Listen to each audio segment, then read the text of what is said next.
Good afternoon, followers. John Cleese Car Audio here again.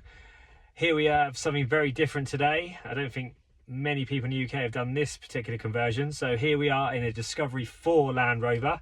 We have fitted the Kenwood DMX 8020.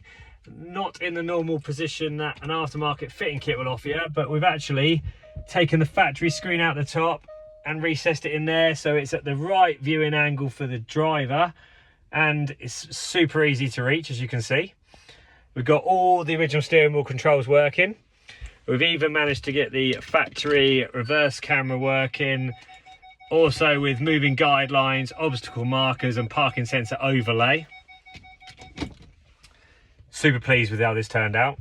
We've got the two USB points in the glove box for the customer accessible, but if you don't already know, this DMX 8020 supports wireless Apple CarPlay, so we do not need to worry about plugging it in if we don't want to. What else is there? I mean, we haven't used HDMI in on this, but it does support it, so if you do want to use HDMI, it's got HDMI. It's got Bluetooth as well. You've got wireless mirroring from an Android phone. But yeah, as you can see, it looks great, and it's right in the perfect viewing position for the customer. Very happy. Job done. Goodbye.